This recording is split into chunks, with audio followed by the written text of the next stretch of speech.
No, lo que pasa es que ya ni me, lo que pasa es que ya ni me acuerdo en qué estábamos, en qué Ya, rollo. en que si eres vulnerable, no, a propósito de Scorpio City, o sea, dices, me siento Ah, ya, ya, ya. vulnerable, solamente Piabonet me tira una columna salvándome, pero ¿ese Mario vulnerable existe o ya después de 30 libros y toda esta obra gigante, eh, Claro, ya no, ya no? estábamos en lo del bestseller, ya me acordé, ya me acordé.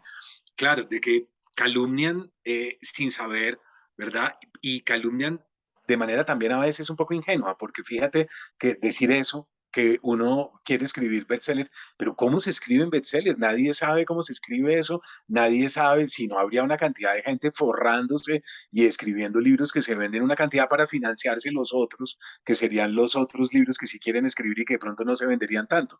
No, nadie tiene ni idea. Entonces pensar en ese tipo de escritor es un poco tonto.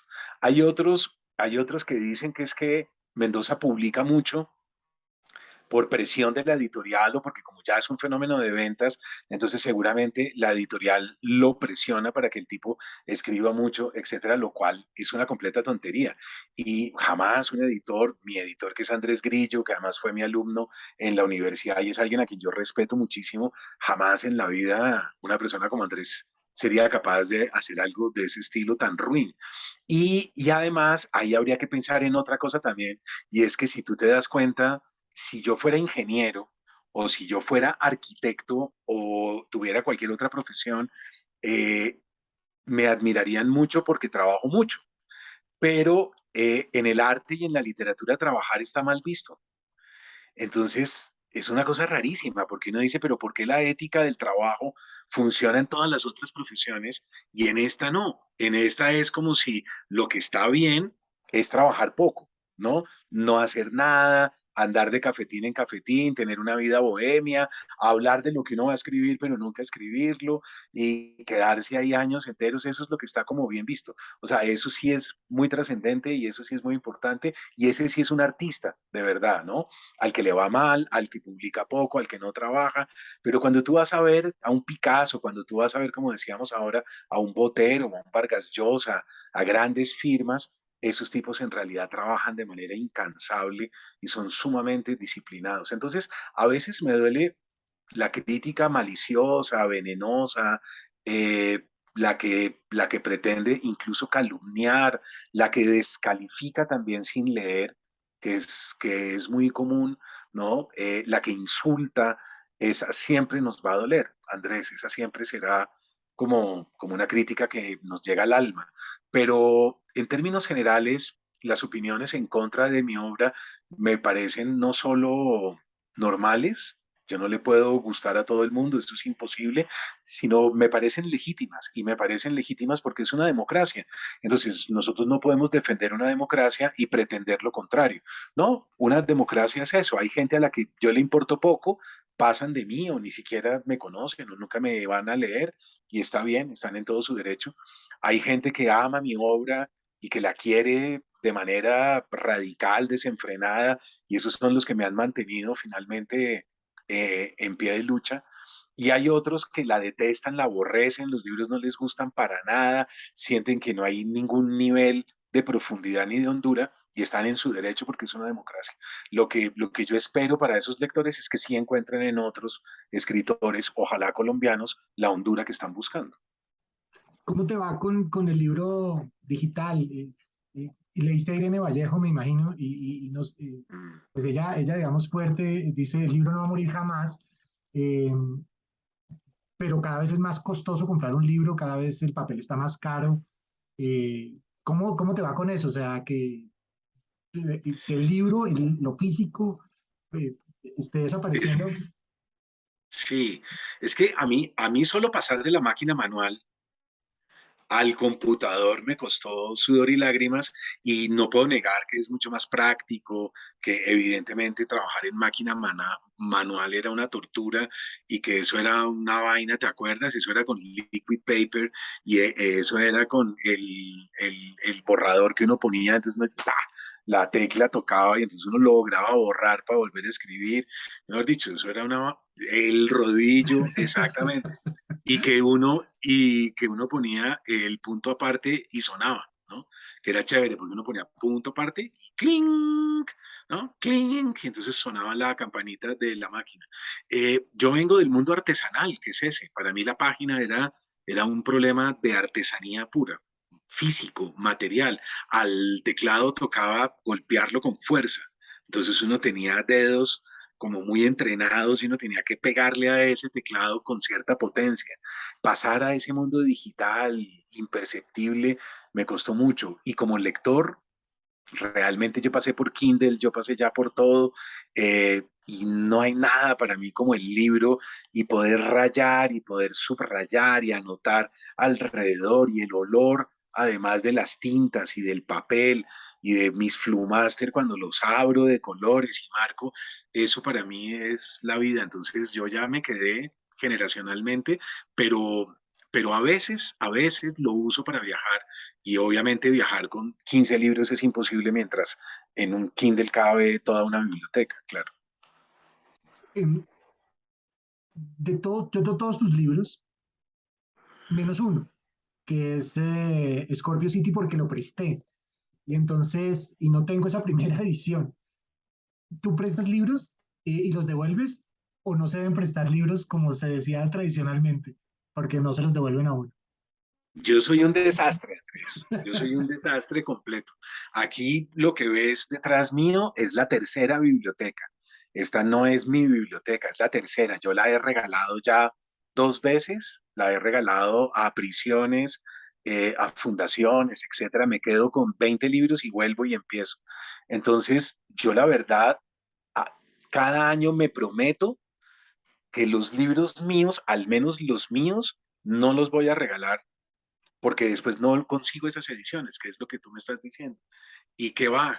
Siempre lo regalo, siempre termino entregándolo todo y luego voy a ver y digo, pero no puede ser, es que yo no tengo ni siquiera mis libros, ¿cómo es posible? Y vuelvo y armo a ver si respeto, pero no, a mí me gusta mucho dar, a mí me gusta mucho donar libros, pasar libros, eh, y pues bueno, creo que es parte también del oficio, ¿no? Que es leer entre todos, que es más rico que leer uno solo.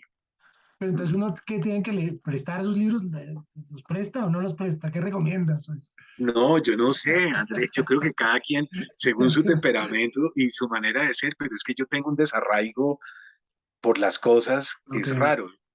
A mí me cuesta entender el concepto de propiedad privada, me ya. cuesta mucho, me cuesta mucho. Pero tienes alguna primera edición que esa no vas a regalar, de Spike o de, no sé, de alguno.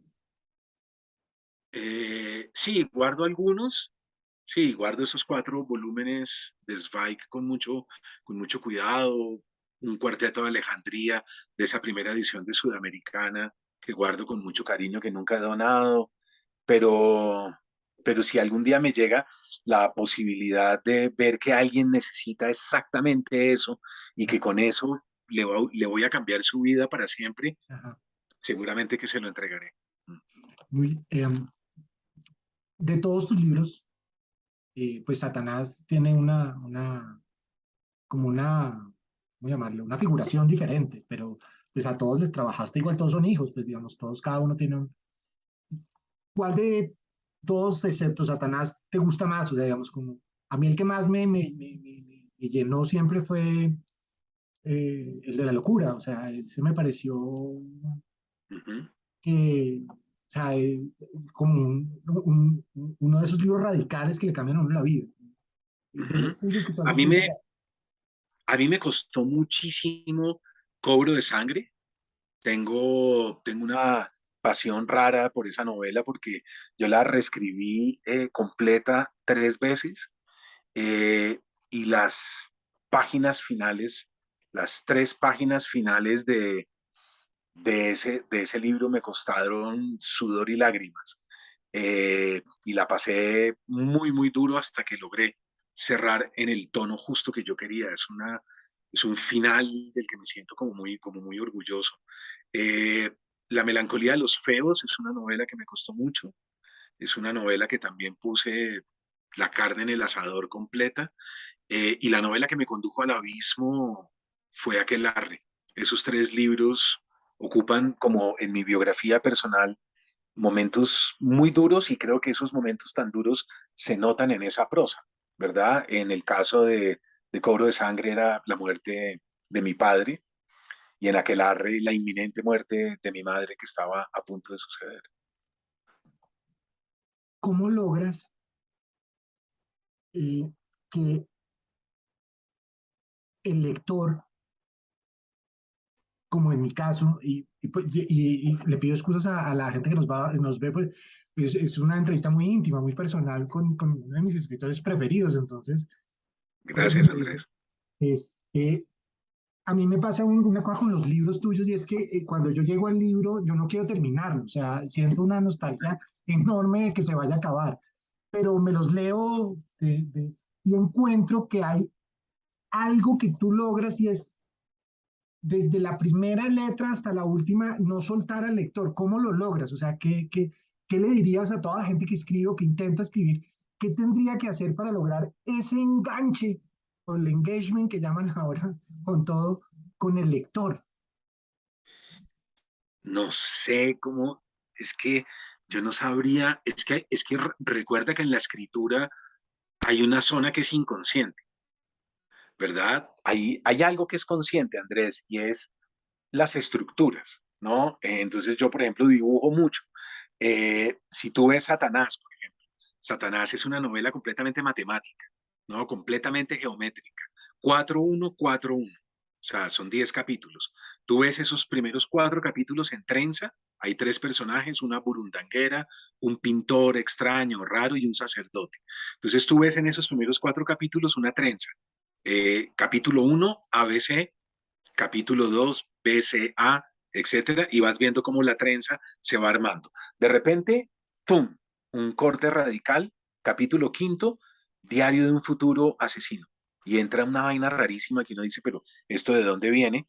¿Y este fulano quién es? ¿No? Y un tipo va llevando el diario y uno dice, pues esto es un psicópata, maniático, etcétera, que es Campo Elías. Y luego volvemos a 4 capítulos exactamente igual a los primeros 4 en trenza. El 6, el 7, el 8 y el 9 están en trenza. Y de pronto, capítulo 10, el asesino del capítulo quinto regresa y se une con los 3, y ahí entiende uno y uno dice, miércoles, ¿cómo fue que este tipo hizo esto? ¿Cómo fue que tejió esta vaina? Si tú desarmas esa estructura, si la dibujas y dices, voy a pillarme cómo es que Mendoza hizo esto, entonces capítulo 1, capítulo 2, capítulo 3 y me voy a dar cuenta, y ahí te das cuenta que hay una estructura, eso es matemático, eso es pura geometría. Eso es dele y machaque uno todos los días hasta que uno dice, listo, creo que lo tengo. Y ahí te sientas a trabajar y ahí ya la novela arranca. Entonces, hay un lado que es muy formal, que es muy puntual, que es muy racional, casi que frío, muy arquitectónico, pero hay otro que es el delirio total, Andrés.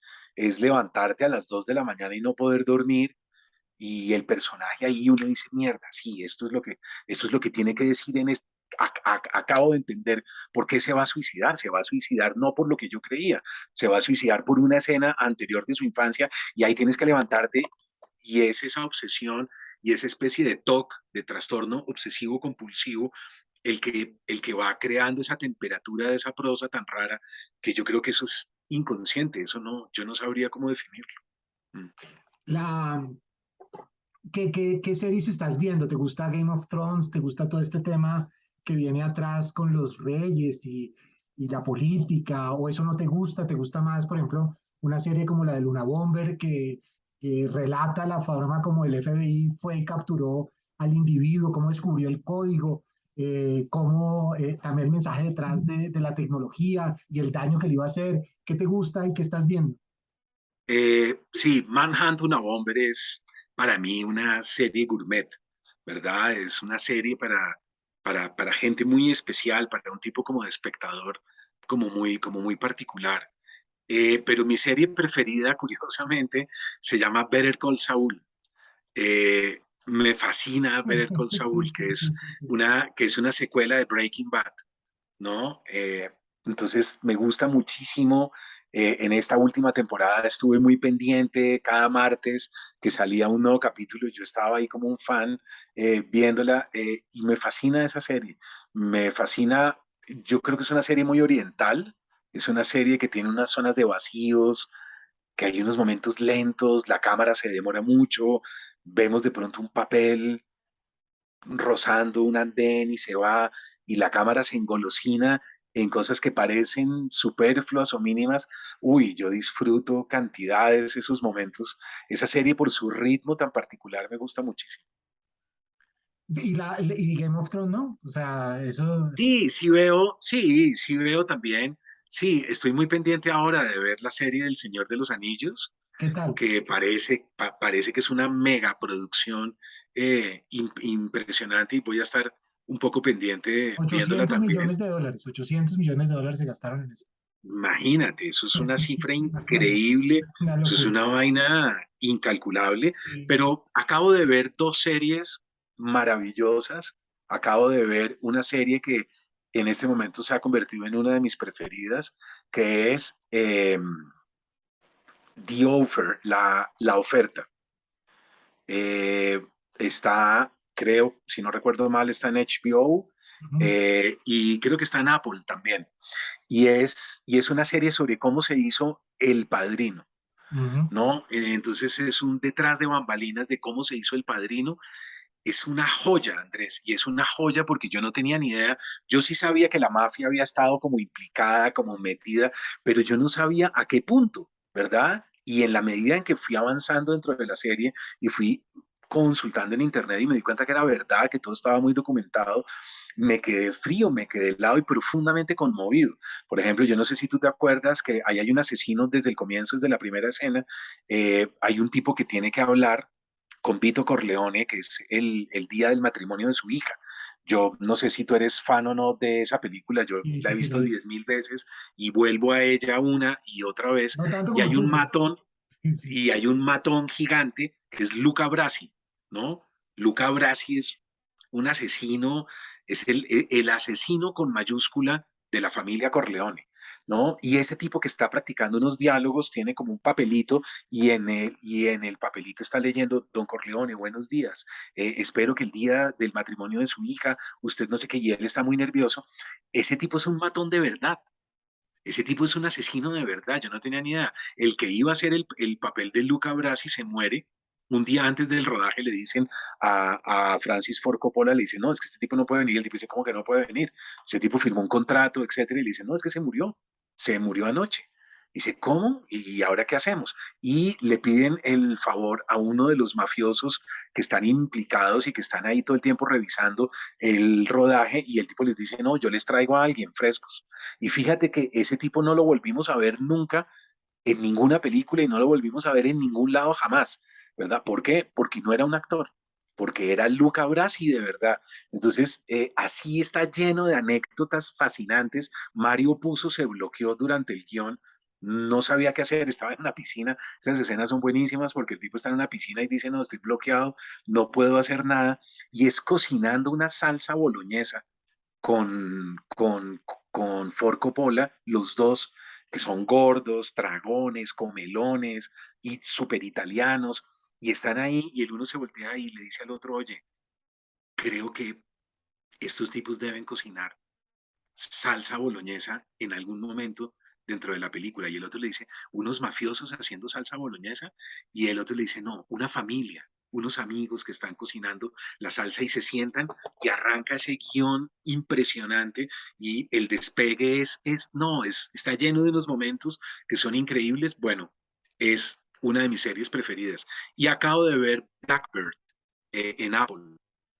La actuación de ese tipo, en realidad la del asesino, la del tipo que está metido dentro de la cárcel, ¿verdad? Que es un niño bueno, que es una especie de ingenuo, santurrón, bondadoso, que ha matado a una cantidad de gente. Es de las lecciones que me he llevado en mi vida sobre buena actuación. Te vas a sorprender. Blackbird en Apple. Esas son las series que he visto últimamente, Andrés. ¿Viste sí? ¿Viste sí? Oh, Sí, ¿cuál? sí, la de los ciegos. Sí, No, no, no la he visto. buena, buena, buena. A mí me encantó, me encantó. ¿En dónde? En Apple, ¿En Apple? en Apple. Sí, de Sí, ver. sí, sí, sí, sí, de ver. Porque todos, Ah, eso, es un mundo apocalíptico de ciegos. Todos son ciegos. uy. Uy, la Esa es voy a buena, ver. No, no tenía encantada, ni sí, idea. me gustó mucho. Bueno, ahí Mario, ya nos cruzamos información chévere. Mario, mil gracias por esta charla, por esta entrevista maravillosa. Sabemos que vas a seguir publicando muchas cosas más y las vamos a seguir comprando y las vamos a seguir leyendo. Y algún día seguramente, pues no podré ir a una firma tuya porque quisiera que me firmaras todos mis libros y nos demoraríamos mucho tiempo. ¿Vas a seguir haciendo novela gráfica también? Eh, ¿Alguna vez termines los 3 capítulos y vuelves a la ficción? vamos, sí, tenemos que cerrar El último día sobre la Tierra y tenemos que cerrar la trilogía. Estamos ya en ese último volumen que se llama Los sobrevivientes, que creo que el público va a entender bien por qué hicimos esos dos frentes que al final se van a unir. Eh, y ahí tenemos que hacer un balance. Yo creo que con Keiko tendremos que sentarnos con Keiko y Heidi y tendremos que mirar porque estamos también muy agotados. Van 5 años en que no hemos descansado un solo segundo. Toda la pandemia trabajamos con ahínco, pero yo creo que tenemos que hacer balances, mirar. También hacer equipo significa medir ritmos personales, cosas, proyectos que cada uno tiene por su cuenta y ahí miraremos a ver si continuamos. Yo espero que sí. Eh, y por el otro lado, pues yo ya volví a la ficción entre comillas, porque como te digo, es una interrealidad. Yo ya no tengo esa sensación de dónde está lo real y dónde está lo ficticio, pero volví a la novela y ahí estoy trabajando muy disciplinadamente. Vamos a ver si logro terminarla el año entrante o algo así. No, no es imperativo que sea año a año, o sea, No, feria del libro, no. no, no. Yo creo que para esta feria del libro, evidentemente no alcanzo. Entonces iré con Leer es Resistir. No ha tenido feria del libro, entonces muy seguramente a Filbo voy con Leer es Resistir para que tenga Filbo. Y en el transcurso del segundo semestre miro si ya termino, porque tengo que reescribir, volver y revisar. Escribir es reescribir. Entonces uno tiene que volver y volver.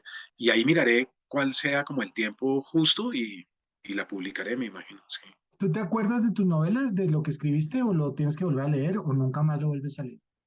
Nunca lo vuelvo a leer porque se corrige tanto y se revisa tanto y es tan puntilloso todo que al final cuando uno ya le llegan las artes finales uno está exhausto, entonces uno dice, no, volver a leerme, qué mamera, llevo meses leyéndome y releyéndome, entonces no, yo meto el libro ahí y ahí no lo vuelvo a ver nunca más y a veces se lo saben mejor mis lectores, yo me doy cuenta.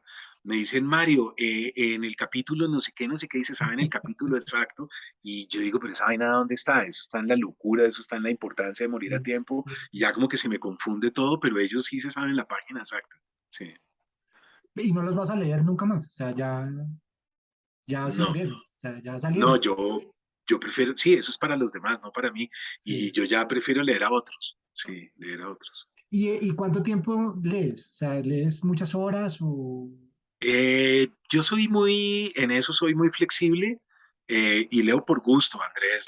Yo todo lo hago ya a estas alturas, lo hago por pasión. Lo hago por pura pasión, lo que me apasiona, lo que me gusta. Entonces terminé un libro de Rosa Montero hace poquito que me fascinó, ¿verdad? Me encantó El peligro de estar cuerda, me pareció un librazo, me dio hasta envidia, algún día se lo tengo que decir y le voy a decir, qué Hermoso. maravilla, me hubiera encantado escribir ese libro, sí.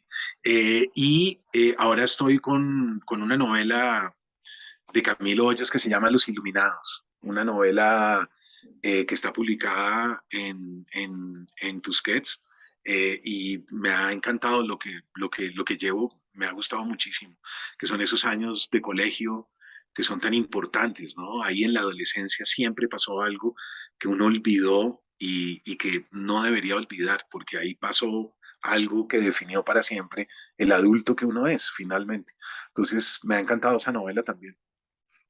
Mario, gracias por tu obra, gracias por tu trabajo, gracias por No, lo que has hecho por todos nosotros. O sea, yo te considero un maestro, eres el maestro. En mi caso, yo estuve en tu clase, en la Javeriana. me acuerdo, sí, me acuerdo. Estuve, En comunicación social, me acuerdo. sí, y yo era de comunicación social y yo entré como asistente porque se hablaba de una clase impresionante. Yo fui y quedé enamorado y desde entonces, pues te sigo, ¿no? Y he comprado todos tus libros y los leo y trato y he tratado como de hacer una reflexión profunda sobre lo que allí hacía escrito y pues entender tu obra a partir de la gente que quiera saber mucho más, pues tiene horas de entrevistas, te has entregado a tu público, te has entregado a tu obra, o sea, claramente eso, y eso hay que agradecerlo y qué bueno que lo pueda hacer. Y me acuerdo que en esa clase leíste el libro de Hernando Telles, Cenizas al Viento, y yo lo hice igual en clase, o sea, yo me llevé el libro y lo leí como tú lo leíste, y, y bueno, Espuma y nada más. espuma y nada más, espuma y nada más, Buenísimo, un cuentazo. cuentazo. Sí. Una última, ¿no vas a hacer libretos? ¿No vas a hacer series de televisión con tus libros? Eh, estamos ¿Con tantos? estamos como en conversaciones para adaptaciones, sí, pero yo no escribiría. Yo Ajá. estaría, yo estaría ahí como en el writing room de los guionistas de pronto, eso sí me gustaría mucho, estar ahí con ellos, como votar corriente creativamente, pero escribir, no, ¿Con cuál? directamente, no, ¿Con cuál? ¿Con no cuál? te, no te puedo decir porque tengo cláusula de confidencialidad. No, no puede ser, pero puedo adivinar, con Buda Blues, con... No te puedo decir porque como firmé la cláusula estoy frito, pero no, yo no quiero escribir libretos ni guiones, no, pero sí me parece chévere estar ahí detrás de bambalinas, digamos. Ok. Pero ver a otros crear a partir de lo tuyo es lo que más me gustaría. Ver cómo otros reinventan y modifican y seguimos entre todos tejiendo eso que tanto necesitamos, ¿no? Que es patrimonio inmaterial. Entre más patrimonio inmaterial tengamos, más fuertes somos. Mm. Pero lo vamos a ver, o sea, vamos a ver libros en series o películas muy pronto. Yo creo que sí, Andrés, yo creo que sí, eso espero. Ese mundo es tan complejo y se mueve, es tan costoso hacer una película o hacer una serie, se mueven unas cifras que a uno no le caben en la cabeza, que no sé, pero espero que sí y yo creo que estamos muy cerca de lograrlo, sí. ¿Vos viste Noticia de un secuestro, la serie? Y me encantó, me gustó muchísimo, me encantó, me pareció muy bien. Los libretos de esa serie son en parte de Vero Triana, de Verónica Triana, que es alguien a quien conozco de tiempo atrás y con quien trabajé incluso. Escribimos un guión a dúo que se quedó por ahí en el camino, que nunca rodamos y que nunca hicimos nada con ese guión, pero la conozco muy bien y me parece que el ritmo de Noticia de un secuestro está muy bien. Uno extraña lo de Pacho Santos, ¿no? Como, como, Sí. como esos episodios de García Márquez sobre el secuestro de Pacho Santos, uno los extraña, pero entendí estructuralmente por qué lo suprimieron y por qué lo necesitaban estructuralmente así, pero me parece que es estremecedor así, está muy bien hecho. La escena del secuestro es calcada al libro, o sea, es impresionante. Es como Y, si García Márquez les hubiera hecho el punto a punto de lo que tenían que hacer, dónde iba la cámara, dónde iba...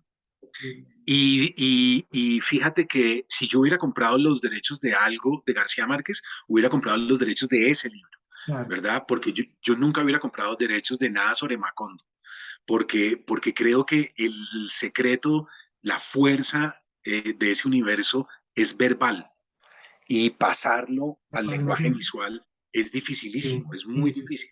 La potencia de Gabo es rítmica y es un ritmo trepidante que está en la lengua.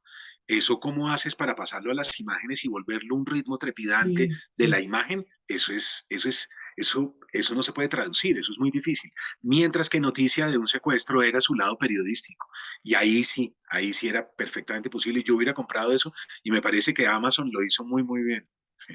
Bueno, entonces la buena noticia para los lectores de Mario es que seguramente vamos a ver uno de sus libros en una serie muy pronto. Mario, de nuevo muchas gracias y espero que nos podamos volver a hablar y a charlar de libros y de política de Colombia y tu mensaje para los colombianos con el gobierno de Petro. Eh, lo defiendes, te leíste el libro de él, me imagino, una vida, muchas vidas.